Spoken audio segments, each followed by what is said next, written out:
Hello students, स्वागत है आप सभी का हमारे यूट्यूब चैनल पर सौरभ क्लासेस में। आज मैं जेपीएससी के उद्देश्य से हमारा प्राचीन भारतीय इतिहास के अंतर्गत हमारा 22वां टॉपिक जो है चोलों की स्थानीय स्वशासन व्यवस्था, इसको लेकर उपस्थित हुआ हूं। तो चलिए शुरू करते हैं। चोलों की स्थानीय स्वशासन व्यवस्था भारतीय इतिहास में काफी महत्वपूर्ण अध्याय है। चोल शासकों ने जन भागीदारी सुनिश्चित कराने के उद्देश्य से स्थानीय स्वशासन व्यवस्था कायम की। इस शासन व्यवस्था ने जिस निपुणता एवं दक्षता से कार्य संचालित किए, उससे इसकी सफलता प्रमाणित होती है। इस प्रशासनिक व्यवस्था को भली भांति संगठित करने का श्रेय राजा राज प्रथम चोल को है। उसके शासनकाल में साम्राज्य अनेक छोटी छोटी इकाइयों में विभाजित था, जैसे मंडल, नाडु, नगर तथा ग्राम आदि। इनकी अपनी अपनी समझें बनी होती थी, जो सभी महत्वपूर्ण प्रश्नों पर अपना निर्णय देती थी। ग्राम तथा नगरों की सभाएं नैगमिक शासन की मूलभूत इकाइयां थी। नाडु की प्रशासनिक सभाएं प्रतिनिधियों द्वारा निर्मित होती थी और सर्वसाधारण की तथा सभा ब्राह्मणों के व्यवस्थापन से संबंधित संस्था थी।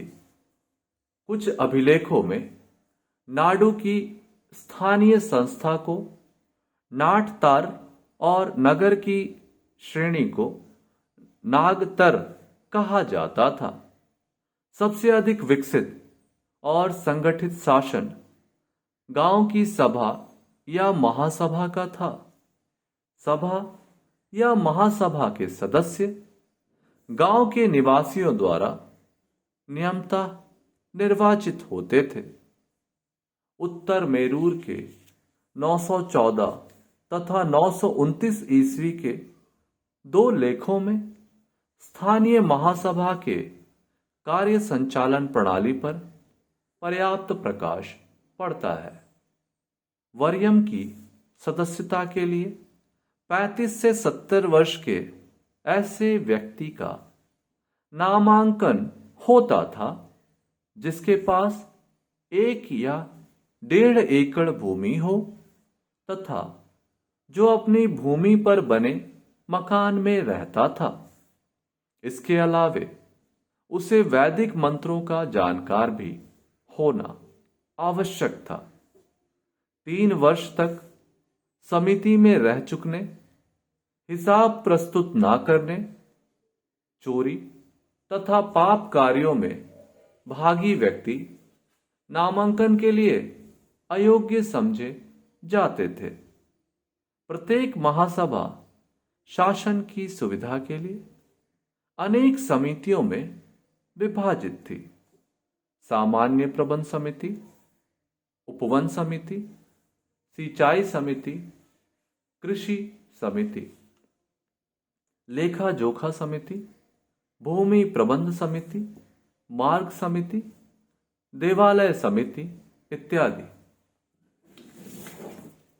ग्राम सभा या महासभा को पूर्ण आंतरिक प्रशासकीय स्वतंत्रता प्राप्त थी।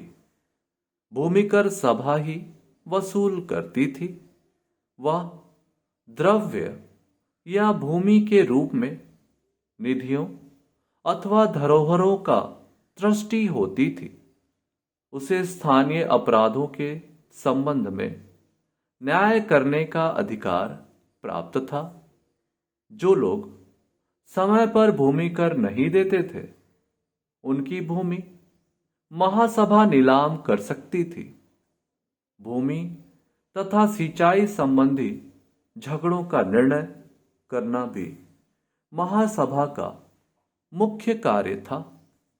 उपजाऊ भूमि की किस्मों का निर्धारण केंद्रीय अधिकारी करते थे, परंतु उसके निर्णय की महासभा द्वारा स्वीकृति आवश्यक थी।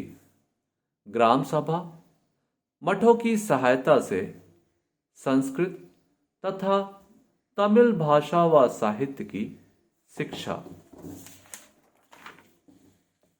का प्रबंध करती थी। गांव के हित में महासभा कर भी लगा सकती थी। न्याय समिति वेतन प्राप्त अधिकारियों के माध्यम से अपराध का पता लगाती थी। अपराधी को समुचित दंड दिया जाता था।